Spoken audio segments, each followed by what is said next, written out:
नाज़रीन, घोटकी में 3 ॾींहंनि वारो शानदार फेस्टिवल पंहिंजी पुॼाणी ते पहुतो। 3 ॾींहंनि वारे फेस्टिवल में इल्मु, अदब, अमन, इंसाफ़, मौसमियाती तब्दीली, सहाफ़त, नौजवाननि ऐं औरतुनि जे मसइलनि बाबति सेशन थिया।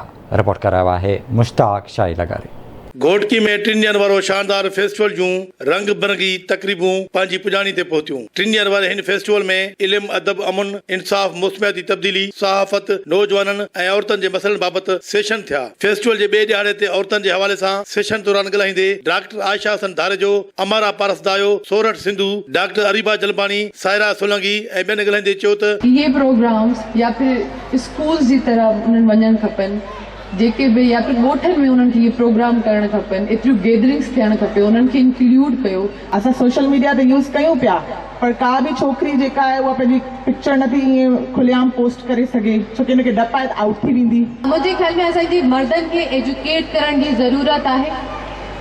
वो असांजो ग्राउंड रियलिटी खां हली करे, रूरल एरिया खां हली करे असांजे पार्लियामेंटेरियंस ताईं वञे थो। इज़हारे राय ते बंदिशनि ऐं मीडिया जे मुस्तक़बिल बाबति सेशन में नेमत खोड़ो, इमदाद फुलपुटो, गज़रफर शाह ऐं बरकत मिलानी ॻाल्हाईंदे चयो त दुनिया जे जमहूरी समाजनि में मीडिया खे मुकमल आज़ादी मिलियल आहे, पर हिन मुल्क में मीडिया खे ज़ंजीरनि में जकड़ियो वियो आहे। डिजिटल दुनिया वारे सेशन में अब्दुल्ला दायो, मीरा, डॉक्टर अरीबा जलबानी, राबनवाज पहार ऐं सईद सांगरी ॻाल्हाईंदे चयो त असांखे वक़्त जे हिसाब सां हर शोबे में जिदत आणण जी ज़रूरत आहे। अमन इंसाफ़ जी वेहक में इकबाल लेथो, SSP घोटकी अज़हर खान मुग़ल, अलाहवरायो बोज़दार, दिलीप कुमार, एडवोकेट असगर पहार ॻाल्हाईंदे चयो त असांजे मुआशरे में अमन असां लाइ ख्वाब बणियल आहे। कैरियर काउंसिल सेशन में फरहान अंसारी, सदरो नाज़ केरियो, नईमुल्ला महर ऐं राजेश कुमार चयो त नौजवाननि खे घुर्जे त ख़ुदि एतमादी सां अॻिते वधनि, टेक्नोलॉजी जो सही इस्तेमाल कनि। सिंधी समाज में साहब ऐं बर्दाश्त लाला जे उनवान सां सेशन थियो। उन ई सेशन जी कार्रवाई नाले वारे लेखक अज़ीज़ रांझाणी हलाई। जनायत मुख्तार मलिक, हुबदार जागरानी, डॉक्टर मुश्ताक फुल ऐं अज़हरुद्दीन नुनारी बहस में हिस्सो वठंदे उन्हनि चयो त इंतहा पसंदी खे रोकणु बुनियादी तौर ते रियासत जो कमु आहे। हेल्दी एक्टिविटी थियणु खपनि। मुंहिंजे ख़्याल में हिन सां त नौजवाननि में हिकिड़ी स्टेमिना पैदा थींदी आहे, अवेयरनेस ईंदी आहे।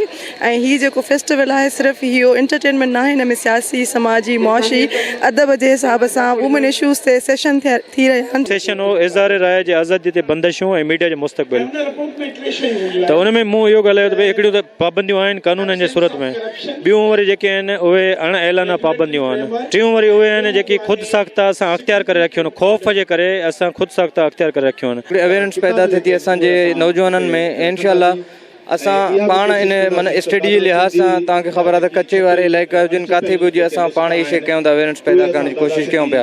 अहिड़ा मेला दोहदार आहिनि। असां घोटकी डिस्ट्रिक्ट में अहिड़ा प्रोग्राम ॾिजनि जंहिंमें सिंध जे, पाकिस्तान जे मुख़्तलिफ़ शोबनि सां तालुक़ रखंदड़ जेके शख़्सियतूं आहिनि उन्हनि खे घुराए करे आमो साम्हूं जेके असांजा घोटकी ज़िले जी ऑडियंस आहे उन्हनि सां विहारिजे, उन्हनि जा जेके ख़्यालात आहिनि उन्हनि ताईं पहुचाइजनि। की में अहिड़ा फेस्टिवल हमेशह थियणु खपनि, त जीअं अहिड़नि फेस्टिवल हुजण सां ऐं करण सां जेका आहे सा हितां जो माहौल में बेदारी ईंदी, शऊर ईंदो।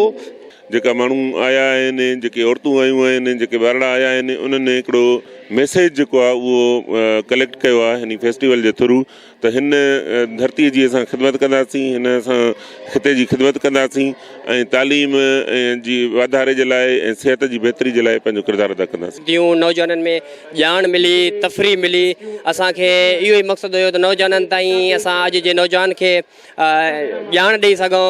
आमतौर ते जेको हिकिड़ो राय आहे त घोटकी ज़िलो कबीलाई सरदारनि जो ज़िलो आहे, कारोकारी कबीलाई दहशतगर्द जा वाक़िया उहे जेके असांजे हिकिड़ो नासूर बणियल आहिनि हिन ज़िले में, उन सॼे समाज में तब्दीली आई आहे। घोटकी फेस्टिवल थिए पियो, इन में असांजो मेन जेको फोकस आहे उहो नौजवान आहे ऐं हितां जो माण्हू आहे। असां चाहियूं पिया त जेके अक़वाम मुतहदा जेके सस्टेनेबल डेवलपमेंट गोल्स आहिनि उहे उन्हनि ते रोशनी विझिजे, उनजी इंपॉर्टेंस ते विझिजे।